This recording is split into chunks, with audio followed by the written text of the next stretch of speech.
नमस्कार साथीगण, मोर क्रांतिकारी बंधुगण, मोर दर्शक, मोर व्यूअर्स ओ मोर अनेक सूचना अधिकारी कर्मी ओ भाई ओ भौणी माने मु समीर नायक कुचिंडा खबर को आपण मान को सुस्वागतम।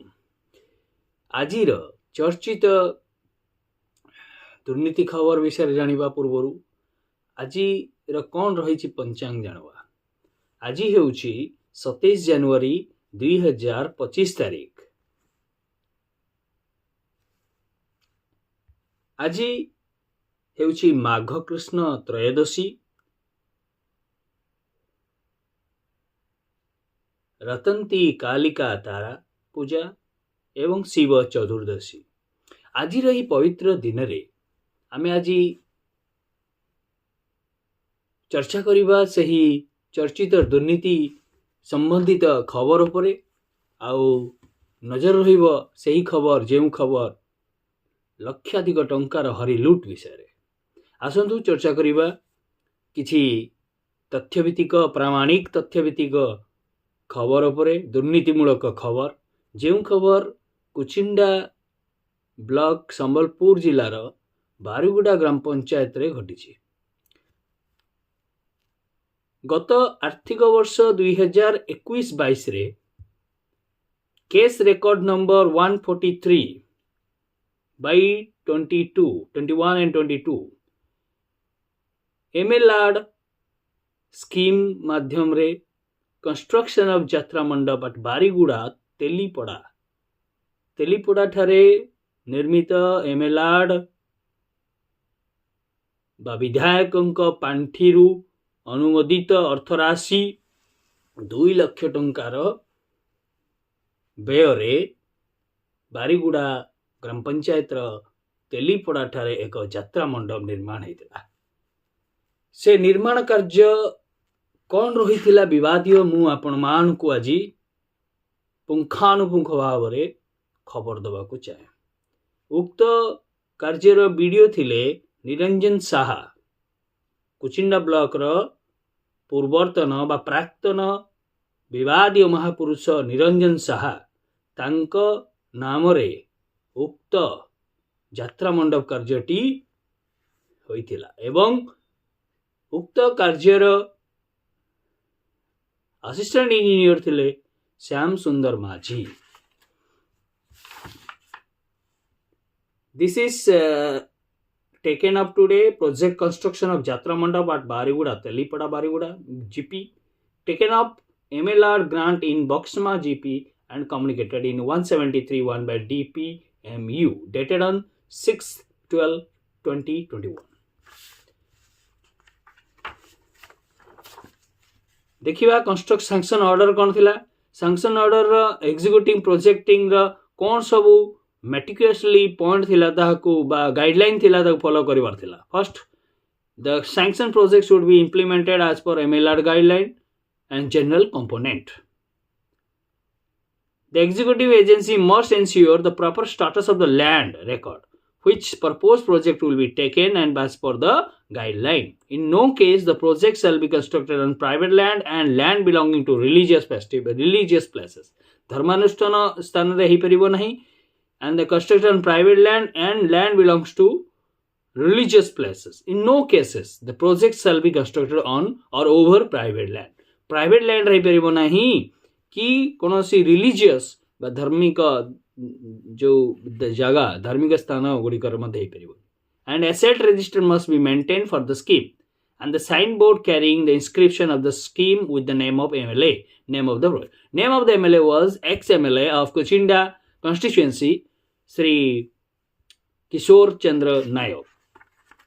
तांको पीरियड रे ए यात्रा मंडप टी होइतिला जो यात्रा मंडप एजावत अधापंतरिया ही भाव रे पड़ी रहिछि एवं उक्त जेतिकी अर्थराशि आसीथिला उक्त अर्थराशि रे मध्य हरिलुट हबार संभावना अछि। कारण तथ्य जहाँ मागिथिलु आमे तथ्य मागिथिलु उक्त कार्यटी रो पुलिस सभा ग्राम सभा रो पारित होइतिबा रिजोल्यूशन कॉपी मिलला नहीं, तथ्य डीआरडीए रो मिलला नहीं कि कुचिंडार वीडियो देलेनी।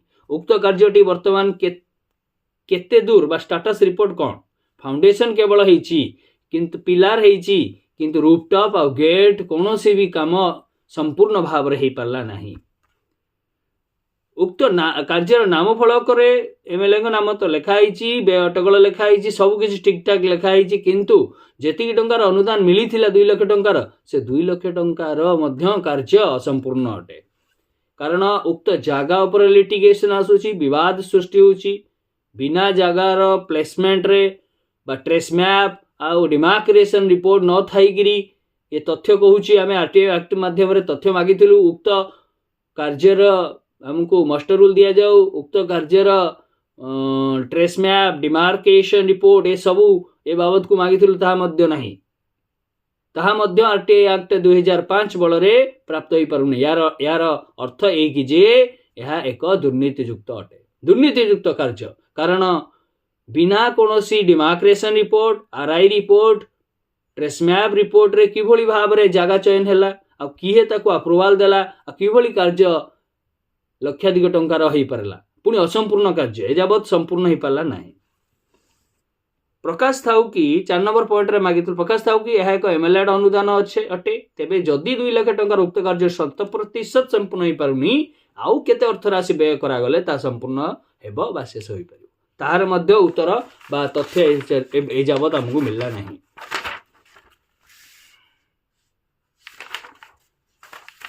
देखो सबू प्रामाणिक तथ्य आमको आरटीआई एक्ट माध्यम मिली उक्त यात्रा मंडप जो यात्रा मंडप एक धार्मिक स्थल अटे एवं अनेक लोक मानकर भावावेग उपरे प्रभावित हुए अनेक लोकंकर भावना सहित खेला जाउछि आज्ञा। कारण ये सबू पैसा गुड़ाक एमएलआर पैसा विधायकों पांठि राशि लोकंकर उन्नति लोकंकर स्वास्थ्य शिक्षा धर्म आदि तदारक करने आसीथिला। देखंतु यार जीएसटी बिल मध्य आज्ञा संपूर्ण भाव में फॉल्स जीएसटी बिल देखंतु जीएसटी बिल मध्य तथ्य मिली जीएसटी बिल रे पाखापाखि 65,307 टंका 6 टंका रो बिल हेची ताहा एक जीएसटी बिल नुहे हाथ लेखा बिल देखंतु मैनुअल बिल आज दुनिया रे किभली भाव में फर्जरी करा जाए जालियाती करा जाए। देखंतु आज्ञा खुशी रानी एंटरप्राइजेस ए खुशी रानी एंटरप्राइजेस हूँ खंडकोटा आउटपोस्ट खंडकोटा डिस्ट्रिक्ट संबलपुर एक प्रोप्राइटर जे कि सप्लाई देइचंती 65,306 टंका। प्रोप्राइटर होचंदी Purnachandra Patel deals in tractor mixer machine sand metal bricks cement rod PVC cement अच्छी रॉड अच्छी पीवीसी पाइप अच्छी iron door iron heavy weight material अच्छी तथापि देखंतु ये जीएसटी बिल हाथ काटी दिया जाइए मैनुअल दिया जाइए यार कौन सी कंप्यूटराइज बिल नहीं ये टैक्स इनवॉइस लिखाई टैक्स इनवॉइस आ गया जीएसटी रो नाम निशानी ही नहीं जीएसटी बिल नंबर भी काटी दी एथिरो प्रमाणित होउछि जे ये एक दुर्नीति संबलित घटना अटे एवं देखंतु तार पिलार तार सब किसी तथ्य मिली ए यात्रा मंडप अधा भी होगी पड़ी देखो केवल पिलार ही उठी छात नहीं किंतु अर्थराशि अनुमोदन हो सारी सैंक्शन होकरी उठा भी विड्रॉल आ खर्च हो सारी। आशा करिबा वर्तमान ए घटना गुड़िक अनेक बार विभिन्न ओडिशा राज्य सरकार विभिन्न विभाग ये तथ्य ये तथ्यभित्तिक प्रामाणिक भित्तिक अभियोग सॉरी दुर्नीति को मु बारंबार बहुबार अभियोग करिछि तथापि ये अभियोग गुड़िकर निष्कर्ष एजावत बाहरी पाला नहीं। आशा करिबा वर्तमान बीजेपी सरकार ये अभियोग को मोर श्रवण करू एवं मोर प्रार्थना श्रवण करू एवं अतिशीघ्र दृढ़ कार्यानुष्ठान करू ये दुर्नीति विरुद्ध रे नचेत आगामी दिन रे एही एमएलआर बा विधायक पांठी जो आसीथिबा लक्षाधिक टंकार हरिलुट अपव्यवहार ये संबंध रे ये दुर्नीति विरुद्ध रे मान्यवर लोकायुक्त निकट रे मु केस दायर करबा जाउछि। धन्यवाद जय हिंद।